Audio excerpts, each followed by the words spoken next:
تو غیر مسلم کے ہاتھوں کا بنا ہوا کھانا کھایا جا سکتا ہے، بس یہ کہ وہ کھانے میں کوئی شرارت نہ کرے، جیسے کھانے میں تھوک دیا، کوئی اور ناپاک گندی چیز ملا دی، گندا پانی ڈال دیا، تو اس طرح کی کوئی شرارت نہ کرے۔ تو اگر آپ کے بھروسے مند ہے، اعتبار والا ہے، صحیح طریقے سے بنانا جانتا ہے، تو پھر اس کے ہاتھوں کا بنا ہوا کھانا جائز ہے۔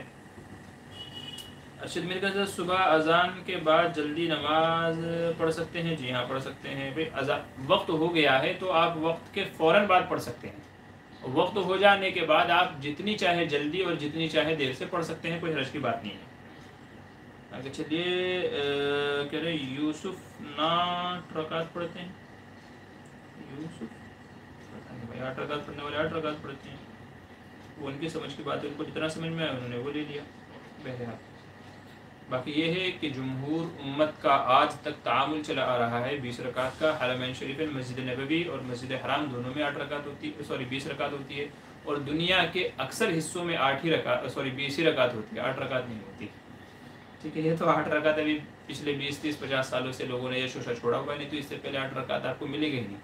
آپ دور دور تک اٹھا کر کے دیکھ لیجئے گا، آپ کو ایک مسجد نہیں ملے گی کہ جہاں پر 8 رکعت ہوتی ہو، ہر جگہ 20 رکعت ہوتی تھی، ہر جگہ، اور آج بھی یہی ہوتی ہے، چونکہ متوارث یہی چلا آ رہا ہے، سنت یہی طریقہ ہے۔ محمد کریں گھر کی بات کی، گھر میں اعتکاف کرنا اگر گھر میں وقت کی نماز ہو؟ جی نہیں، دیکھیں مرد کے لیے گھر میں اعتکاف جائز نہیں ہے۔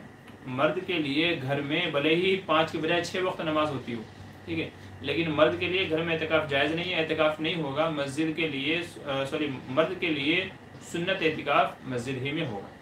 تو جو اعتکاف کرنا چاہتا ہے مرد حضرات میں سے، تو وہ مسجد کے اندر جا کر کے اعتکاف کرے گا، گھر میں نہیں ہوگا۔ ہاں لیڈیز ہیں، عورتیں ہیں، تو ان کے لیے گھر میں اعتکاف کی اجازت ہے، بلکہ ان کو تو اعتکاف گھر میں ہی کرنا چاہیے، وہ تو گھر میں ہی اعتکاف کریں گی، اور اپنے اسی حصے کو خاص بنا لے کہ جس میں 5 وقتہ نمازیں ہوتی ہیں، جہاں پہ نماز پڑھتی ہے، اسی حصے کو اعتکاف کے لیے خاص کر لے، پردہ وردہ لگا لے یا نشان لگا لے کہ بھئی یہ اتنا حصہ ہے میرا اعتکاف کا، ٹھیک ہے۔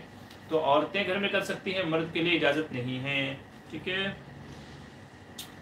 تعلیم خان کہہ رہے ہیں روزے میں اگر احتلام ہو جائے تو روزے پر کچھ اثر ہوگا؟ جی نہیں، خود سے احتلام ہوا ہے سونے میں، جیسے ہو جاتے ہیں عموماً گندے خواب آتے ہیں یا کسی اور وجہ سے، تو اگر خود سے احتلام ہوا ہے تو روزہ نہیں ٹوٹے گا، اور اگر ہاتھ سے نکالا ہے، اگر ہاتھ سے، ٹھیک ہے، سیلف سیکس کر کے اگر کیا ہے تو پھر روزہ ٹوٹ جائے گا، ٹھیک ہے۔ اور ایسی صورت میں بھی صرف روزے کا کیا کہتے ہیں، جی قضا لازم ہوگی، کفارہ لازم نہیں ہوگا۔ اگر خود سے مطلب سیلف سیکس کر کے اگر روزہ توڑا ہے تو پھر اسے صرف قضا لازم ہوگی، کفارہ نہیں آئے گا، ٹھیک ہے۔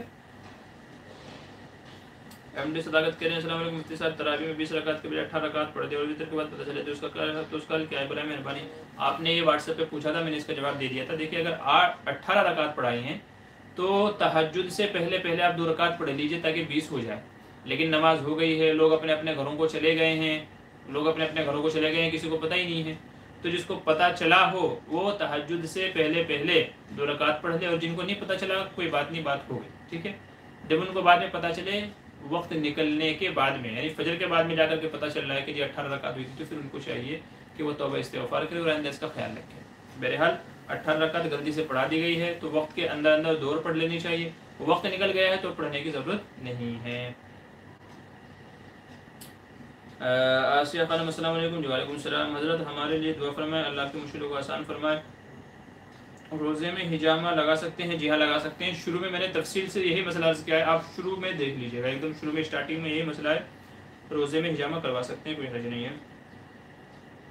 ارشد میر کرے حضرت کوئی بک جس میں سب مسئلے موجود ہونا بولو؟ جی کتاب المسائل ہے، اردو میں ہے کتاب المسائل، مفتی سلمان منصور پوری کی، آپ گوگل پہ سرچ کریں گے کتاب المسائل تو آ جائے گی، پہلی دوسری تیسری چوتھی پانچویں، 5 جلدیں ہیں۔ ان میں آپ کو پہلی جلد میں نماز روزے کے مسائل مل جائیں گے، دوسری میں کہہ لیجیے آپ کو زکوٰۃ کے اور روزے کے مسائل مل جائیں گے، اور تیسری میں آپ کو عمرے کے حج عمرے کے مسائل مل جائیں گے، چوتھی اور پانچویں میں نکاح طلاق وغیرہ کے مسئلے ہیں۔ تو عموماً جو ہمارے ساتھ مسئلے پیش آتے ہیں عموماً وہ سارے مسائل ان سب کے اندر جمع کر دیے گئے ہیں۔ کتاب المسائل بہت اچھی مفید کتاب ہے، میں بھی عموماً اسی کی طرف رجوع کرتا ہوں، ٹھیک ہے، تو بہت اچھی کتاب ہے، سارے مسئلے آپ کو مل جائیں گے۔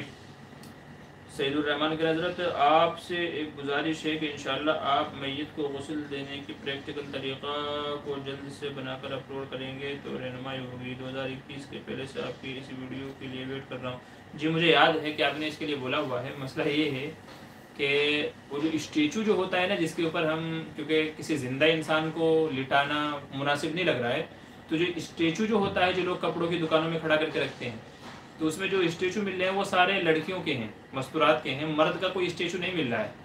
تو اس تلاش میں ہے کہ مرد کا اسٹیچو مل جائے گا تو پھر وہ ویڈیو بنانا آسان ہو جائے گا، تو اس کے چکر میں انشاءاللہ وہ مل جائے گی تو پھر جلدی ہی اپلوڈ کر دیں گے۔ باقی یہ ہے کہ مجھے یاد ہے، میں تلاش میں بھی ہوں، میں نے ایک دو دکانیں والوں کو بولا ہوا بھی ہے کہ بھائی آپ کے یہاں کوئی مرد حضرات کا کوئی اسٹیچو منگا کر کے دیں تاکہ اس کے اوپر یہ پریکٹیکل جو مردے کو نہلانے کا طریقہ ہے اس کے اوپر ویڈیو بنائی جا سکے۔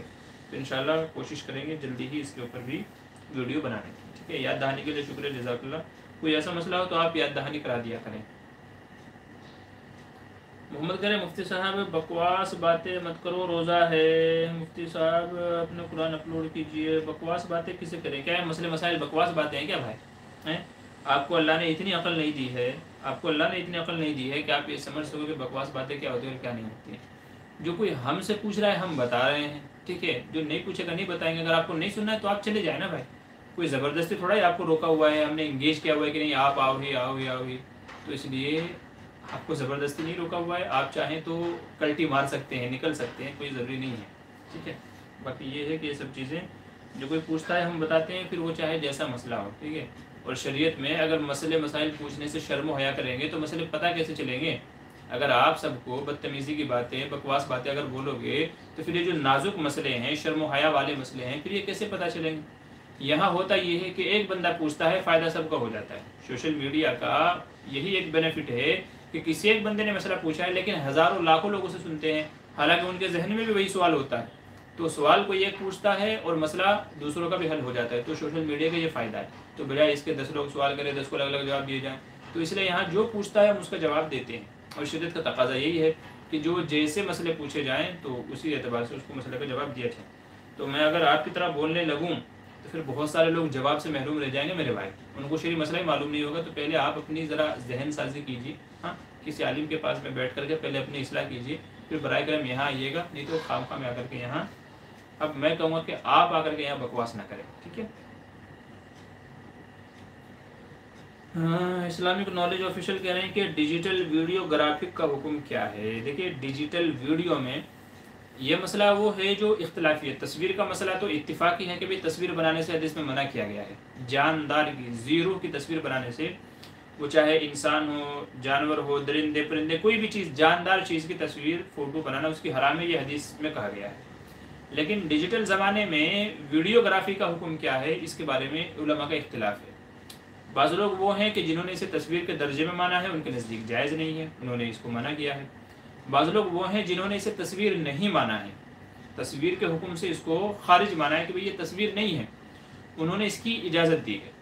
لیکن اجازت دینے والوں نے بھی احتیاط کا پہلو اختیار کیا ہے، اور وہ احتیاط کا پہلو یہ ہے کہ فالتو کی ویڈیو بنانے کی اجازت نہیں دی ہے۔ جو ضروری ویڈیو ہیں، جیسے علماء کے بیانات ہیں، تقریریں ہیں، کوئی اصلاحی مضامین والی ویڈیو ہیں، مسئلے مسائل کی ویڈیو ہیں، تو صرف انہی کی اجازت دی ہے، صرف انہی کی اجازت دی ہے۔ اس کے علاوہ لوگ پکنک گھومنے جاتے ہیں، سیر و تفریح کے لیے جاتے ہیں، ٹھیک ہے، یا کسی اور چیزوں کی ویڈیو بنا رہے ہیں، تو اس سے علماء نے منع کیا ہے، احتیاط کا پہلو اختیار کرتے ہوئے بس یہی کہا ہے کہ جو ضرورت ہے اتنی کی گنجائش نکالی جائے گی۔ اور آپ اس سلسلے میں مولانا اجاز گھمن صاحب ان کی ویڈیو دیکھ سکتے ہیں، ڈاکٹر اسرار احمد صاحب مرحوم، ان کی ویڈیو آپ دیکھ سکتے ہیں، اور ایسے ہی مفتی طارق مسعود صاحب ان کی ویڈیو آپ دیکھ سکتے ہیں، اور کئی سارے اکابر ہیں جنہوں نے اس سلسلے میں بات چیت کی ہے کہ بھئی ڈیجیٹل ویڈیو کا حکم کیا ہے۔ تو سب کا کہنا یہی ہے کہ اگرچہ دو جماعتیں، بعض نے ناجائز کہا، بعض نے جائز کہا، مگر جنہوں نے جائز کہا انہوں نے بھی صرف ضرورت والی چیزوں کو ہی ضرورت کی بنا پر جائز کہا ہے۔ عمومی حکم نہیں ہے کہ بھئی لوگ جا رہے ہیں اپنے پتہ نہیں کیسے کیسے الٹی سیدھی ویڈیو بنا رہے ہیں، ٹھیک ہے۔ تو یہ مسئلہ ہے ویڈیوگرافی کا، امید ہے کہ بات آپ کی سمجھ میں آ گئی ہوگی۔ چلیے اگلا سوال ہے، تہجد کی نماز کے بعد سحری کرنا بہتر ہے یا پہلے؟ بھئی بہتر ہے کہ پہلے آپ تہجد کی نماز پڑھ لیں، پہلے آپ تہجد کی نماز پڑھ لیں۔ وجہ یہ ہے کہ جب پیٹ خالی ہوتا ہے تو اللہ سے مانگنے میں بھی مزہ آتا ہے، عبادت کرنے میں بھی دل جمی ہوتی ہے۔ تو خشوع خضوع کے ساتھ آدمی عبادت کر سکتا ہے جبکہ پیٹ خالی ہو. اور پیٹ جیسے ہی بھر جائے گا تو پھر ڈکاریں آنے شروع ہو جائے گی، کیونکہ ہم لوگ پیٹ بھر کے کھاتے ہیں نا، ٹھوس لیتے ہیں یہاں تک کہ گلے تک کے ٹھوس لیتے ہیں کہ شام تک کہ ہم کو بھوک نہ لگے، ہم لوگ اتنا ٹھوس لیتے ہیں. تو جب پیٹ بھر جائے گا کھٹی کھٹی ڈکاریں آئیں گی، وومیٹنگ آئے گی، ٹھیک ہے. تو جو دل جمعی جو شوق پیدا ہونا چاہیے وہ پیدا نہیں ہوتا ہے عموماً کھانے کے بعد میں. آدمی کے لیے اٹھنا بھاری ہو جائے گا، بیٹھنا مشکل ہو جائے گا. تو یہ سب چیزیں ہو جاتی ہیں کھانا کھانے کے بعد نماز پڑھنے میں. اس لیے بہتر یہ ہے کہ پہلے آپ تہجد کی نماز پڑھ لیں، اللہ سے راز و نیاز کی باتیں مانگنا جو بھی چیزیں مناجات کر لیں، پھر اس کے بعد میں سحری کر لیں اور فجر کی نماز کا وقت ہوتے فجر کی نماز کے لیے چلے جائیں، یہ بہتر ہے. حضرت کیا آپ کے کوئی پرسنل واٹس ایپ گروپ ہے؟ اگر ہے تو مجھے بھی ایڈ کر کے رہنمائی فرمائیے، بہت کچھ سوالات ہوتے ہیں پوچھنے کے لیے. جی ہمارا واٹس ایپ پہ گروپ ہے ہمارا، ٹھیک ہے، کچھ فقہ مسائل کے نام سے، جو ماشاءاللہ 6-7 سالوں سے چل رہا ہے. 2014 سے تقریباً وہ گروپ ہم نے چلایا ہوا ہے. تو آپ واٹس ایپ پہ رابطہ کیجیے گا، انشاءاللہ میں آپ کو اپنے اس گروپ میں ایڈ کر لوں گا. صرف مسئلے مسائل ہی کا وہ گروپ ہے، ٹھیک ہے، تو آپ کو انشاءاللہ ایڈ کر لیا جائے گا. اسلامک سوچ، السلام علیکم ورحمۃ اللہ. جی وعلیکم السلام. نینسی جزاک اللہ، نینسی نیو یارک سے. جی شکریہ جزاک اللہ. مجھے معلوم ہے کہ آپ نیو یارک سے ہیں، نیو یارک سے. جی جزاک اللہ خیر. تو یہ تھے آج کی مجلس کے کچھ مسائل. ہمارے پروگرام کو 51 منٹ ہو گئے ہیں، یعنی تقریباً 1 گھنٹہ ہونے والا ہے. چلیے 2-4 منٹ اور دیکھ لیتے ہیں، کسی کا سوال آتا ہے تو دیکھ لیتے ہیں. شمشاد فاطمہ، السلام علیکم. نماز میں 2 بار درود ابراہیمی پڑھنے سے نماز ہو جائے گی؟ آخری رکعت میں، ٹھیک ہے، یعنی 2 رکعت والی نماز ہے تو دوسری رکعت میں قاعدہ اخیرہ کہلائے گا. اور اگر 4 رکعت والی نماز ہے تو چوتھی رکعت کو قاعدہ اخیرہ کہیں گے. تو قاعدہ اخیرہ میں، ٹھیک ہے، قاعدہ اخیرہ میں 2 بار درود پڑھیں تو نماز ہو جائے گی، 3 بار پڑھیں تو بھی نماز ہو جائے گی. لیکن اگر قاعدہ اولا ہے، پہلا قاعدہ ہے، اگر پہلا قاعدہ ہے جیسے 4 رکعت والی نماز میں 2 رکعت پر بیٹھنا قاعدہ اولا کہلاتا ہے. تو قاعدہ اولا میں اگر 2 بار درود شریف پڑھیں گے تو سجدہ سہو آپ کے ذمے، بلکہ قاعدہ اولا میں تو درود شریف نہیں پڑھا جائے گا بلکہ التحیات پڑھ کر کے اٹھ جاتے ہیں. جی التحیات پڑھ کر کے اٹھ جاتے ہیں. تو اگر قاعدہ اولا میں کسی نے درود پڑھ لیا تو بھی سجدہ سہو ہے، 2 بار پڑھ لیا تو بھی سجدہ سہو ہے. اور اگر قاعدہ اخیرہ ہے تو قاعدہ اخیرہ میں آپ 2 بار پڑھیں، 3 بار پڑھیں تو نماز آپ کی ہو جائے گی. تو قاعدہ اخیرہ میں 1 سے زیادہ مرتبہ اگر درود پڑھا گیا ہے تو نماز ہو جائے گی، سجدہ سہو کی بھی ضرورت نہیں ہے. ٹھیک ہے، تو عزیزو یہ رمضان المبارک کا مہینہ چل رہا ہے. آخر میں آپ سے ایک بات میں عرض کر دوں، کوشش کریں کہ میری یہ بات دوسرے حضرات تک بھی پہنچانے کی فکر کریں کہ ہمارے یہاں عموماً عورتوں کو پورا وقت ان کا کچن میں ہی چلا جاتا ہے بیچاریوں کا. ابھی سے میں دیکھتا ہوں کہ گھروں میں افطاری تیار کرنے کی محنت شروع ہو گئی ہے ظہر کے وقت سے ہی. یہ فروٹ کٹے گا، یہ بھجیاں تلی جائیں گی، یہ کباب بنیں گے، یہ جوس بنے گا، یہ شربت بنے گا، یہ کھانا بنے گا. تو عورتوں کو ظہر سے لے کر کے عشاء تک کے صرف وہ کچن میں ہی رہتی ہیں بیچاری. حالانکہ رمضان تو ان کے لیے بھی ہے، گناہ ان سے بھی ہوتے ہیں، معافی کی ضرورت انہیں بھی ہے، اللہ سے مانگنے کی ضرورت انہیں بھی ہے. ٹھیک ہے، تو جو کام مردوں کے لیے ہے وہی عورتوں کے لیے بھی ہے، جو ضرورتیں ان کو ہے وہ ان کو بھی ہے. لیکن مسئلہ یہ ہے کہ مرد تو اچھے سے عبادت کرتے ہیں، نمازیں جا کر کے پڑھتے ہیں، قرآن پڑھتے ہیں، تلاوت کرتے ہیں، دعائیں مانگتے ہیں، چونکہ وہ فری رہتے ہیں تو وہ تو جا کے عبادت صحیح سے کر لیتے ہیں. لیکن عورتیں نہیں کر پاتی ہیں اس گھریلو کام کاج کی وجہ سے. اس لیے مرد حضرات سے گزارش کروں گا کہ عورتوں پہ اتنا بوجھ نہ ڈالیں کہ وہ اس رمضان میں صرف آپ کو کھانا پکانے میں ہی رہ جائیں، وہ اللہ سے اپنی معافی نہ کرا سکے، اپنی بخشش نہ کرا سکے. ان کو بھی عبادت کا وقت ملنا چاہیے، ان کو بھی دعاؤں کا وقت ملنا چاہیے، ان کو بھی تلاوت کا وقت ملنا چاہیے. تو ہر چیز کے لیے ان کو بھی وقت ملنا چاہیے. ان کو بھی اپنے مولا کو راضی کرنا ہے، ان کو بھی اپنے رب کو راضی کرنا ہے. روز محشر ان کو بھی سوال جواب اپنا حساب کتاب دینا ہے. تو آپ تو بچ کے نکل جائیں گے کہ جی میں نے تو رمضان میں عبادتیں کی تھی، لیکن وہ بیچارے آپ کی وجہ سے کچن میں بس کچن کی ہی ہو کے رہ جاتی ہیں. نہ انہیں صحیح سے قرآن پڑھنے کا موقع ملتا، نہ دعا مانگنے کا موقع ملتا. چونکہ ظہر سے لے کر کے عشاء تک کے افطاری اور رات کا کھانا اور پھر صبح میں سحری میں اپنا سحری کی تیاری ہو، تو وہ بیچارے جو یہ قبولیت کے جو اوقات ہیں، افطاری کا وقت ہے، سحری کا وقت ہے، تو اس میں وہ بیچارے کچن میں ہی رہتی ہیں. تو اللہ کے واسطے صرف کچن تک ان کو محدود نہ کریں، اپنا کھانا لمیٹڈ رکھیں. کل ہی ایک بندہ ایک غیر مسلم کہہ رہا تھا کہ آپ کے کھانے کا مہینہ آ گیا ہے. تو ہمارے یہاں مسئلہ یہی ہے کہ ہمارے یہاں رمضان کا مطلب ہوتا ہے کھانے کا مہینہ. کھانے کا مہینہ، کھانے کا مہینہ. جو سال بھر نہیں کھاتے وہ سارا کوٹا رمضان میں پورا کرتے ہیں. ہر قسم کے پھل فروٹ کھائیں گے، ہر قسم کے جوس اور شربت پئیں گے، ہر قسم کے طرح طرح کے کھانے کھائیں گے. تو سارے شوق ہمارے اس میں پورے ہوتے ہیں. غیر مسلموں میں مشہور ہے کہ مسلمانوں کے کھانے کا مہینہ آ گیا ہے. حالانکہ رمضان میں تو روزہ رکھتے ہیں نا، دن بھر نہیں کھاتے ہیں، لیکن مشہور کیا ہے کہ مسلمانوں کے کھانے کا مہینہ آ گیا ہے۔ تو ہم لوگوں نے مشہور کر دیا، چونکہ آپ بازار میں جا کر کے دیکھ لو، سارے اسٹال آپ کو لگے ہوئے ملیں گے، یہ کباب لیے ہوئے کھڑا ہے، یہ کٹلیٹ لیے ہوئے کھڑا ہے، یہ سموسے لیے ہوئے کھڑا ہے، یہ چنے لیے ہوئے کھڑا ہے، یہ بھجیے لیے ہوئے کھڑا ہوا ہے، تو سارے اسٹال آپ کو ملیں گے۔ تو جو بھی غیر مسلم گزرتا ہے وہ سمجھتا ہے کہ رمضان مسلمانوں کے کھانے کا وقت ہے اور کھانے کا مہینہ ہے۔ یہ ہم نے غلط فہمی پیدا کر دی ہے لوگوں میں، حالانکہ رمضان کھانے پینے کا مہینہ نہیں ہے، رمضان تو صبر کا مہینہ ہے۔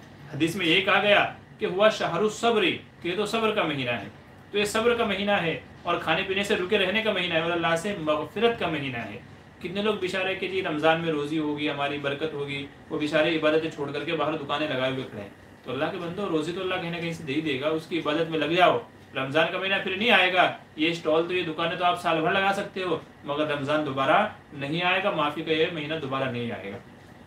اس لیے عورتوں کو بھی موقع دیں کہ وہ نماز، روزہ، تلاوت سب چیزیں کریں، ٹھیک ہے، اور کھانا پینا کم رکھیں۔ ان کو بولے بھائی صرف مختصر بنانا ہے، زیادہ دنیا بھر کے آئٹم نہیں بنانے ہیں، کوئی ایک چیز افطاری کے لیے، کوئی ایک کھانا صرف اپنا رات کے لیے، اور کوئی ایک کھانا صرف سحری کے لیے۔ مختصر سے مختصر ہونا چاہیے کہ جسے بنانے میں 5 سے 10 منٹ لگے بس، نہیں تو اس کے علاوہ ان کو انگیج نہیں کرنا چاہیے۔ وہ بیچاریاں ہماری وجہ سے دن بھر کچن ہی میں پڑی رہتی ہیں، اور اگر پھر کچھ غلط بن جائے تو پھر سارا غصہ بھی انہیں کو سہنا پڑتا ہے۔ تو یہ چیز نہیں ہونی چاہیے، وہ بھی اللہ کی بندیاں ہیں، تو ان کو بھی اپنے رب سے ملاقات کا، مانگنے کا موقع دینا چاہیے۔ کیا کہہ رہے ہیں، اسلامک سوچ کہہ رہے ہیں یعقوب تراویح میں 2 کی جگہ 3 رکعت پڑھ لے تو اس میں جو قرآن پڑھا ہے وہ دوبارہ پڑھنا ہے یا نہیں؟ جی، اگر دوسری رکعت پہ بیٹھے تھے، 2 کی جگہ اگر 3 تراویح پڑھ لی گئی ہے، تو اگر دوسری رکعت پہ نہیں بیٹھے ہیں، ٹھیک ہے، چونکہ 2 رکعت پہ بیٹھنا تھا، تو اگر 2 رکعت پر نہیں بیٹھے ہیں تب تو 3 رکعت میں جو قرآن پڑھا گیا ہے وہ سب کا سب دہرایا جائے گا۔ اور اگر دوسری رکعت پہ بیٹھے تھے، پھر کھڑے ہوئے، پھر تیسری رکعت میں یاد آیا اور پھر سلام پھیر دیا، تو ویسی صورت میں 1 رکعت میں، یعنی تیسری رکعت میں جو قرآن پڑھا گیا ہے اس کو لوٹایا جائے گا، اس کو دہرایا جائے گا۔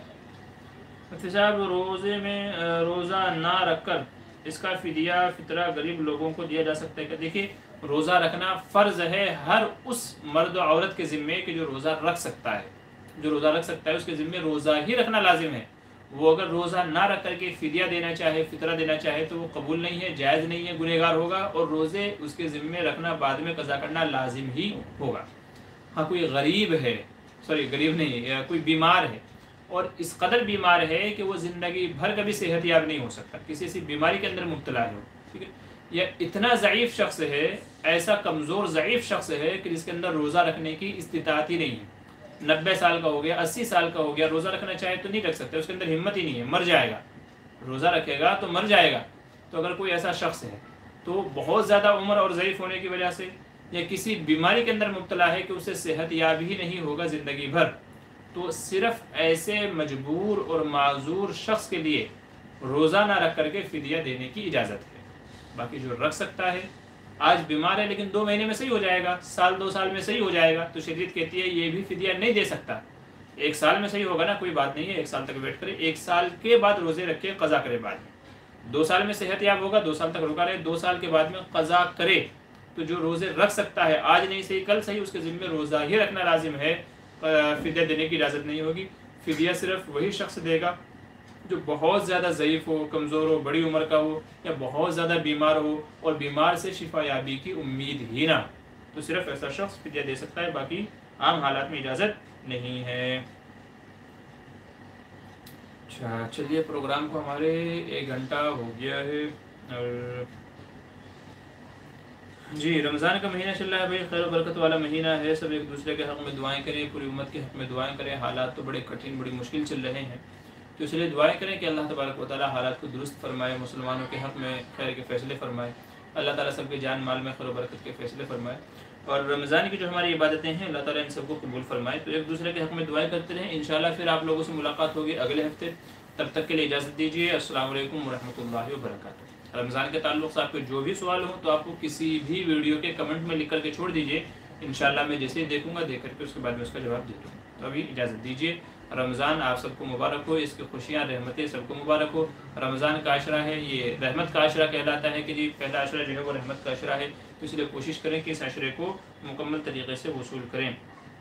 روزے کی حالت میں بلغم نکلنا جی کوئی حرج نہیں ہے، روزہ نہیں ٹوٹے گا۔ میری ویڈیو آپ دیکھ لیجئے، میں نے اپنے یوٹیوب چینل پہ ایک پلے لسٹ بنائی ہے روزے کے مسائل، روزے کے مسائل کے نام سے ایک پلے لسٹ بنائی ہے، تو اکثر یہ باتیں جن سے روزہ ٹوٹتا ہے نہیں ٹوٹتا ہے، تو وہ سارے مسائل کو میں نے وہاں جمع کیا ہوا ہے، تو آپ پلے لسٹ میں جائیے، روزے کے مسائل میں جائیے، اور وہاں پر سارے مسائل آپ کو نظر آ جائیں گے انشاءاللہ۔ تو اگر کوئی بلغم نکل لیتا ہے تو بلغم نکلنے سے روزہ نہیں ٹوٹے گا، ٹھیک ہے؟ تھوک نکلنے سے، بلغم نکلنے سے روزہ نہیں ٹوٹے گا۔ چلیے ابھی کے لیے اجازت دیجیے، انشاءاللہ باقی جس کا جو سوال ہوگا تو ویڈیو کا کمنٹ میں لکھ دیجیے گا، میں انشاءاللہ دیکھ کر کے جواب دے دوں گا۔ تو آج پہلا رمضان ہے، ایک دوسرے کے میں دعا کرتے رہیں، تب تک کے لیے خدا حافظ، السلام علیکم ورحمۃ اللہ وبرکاتہ۔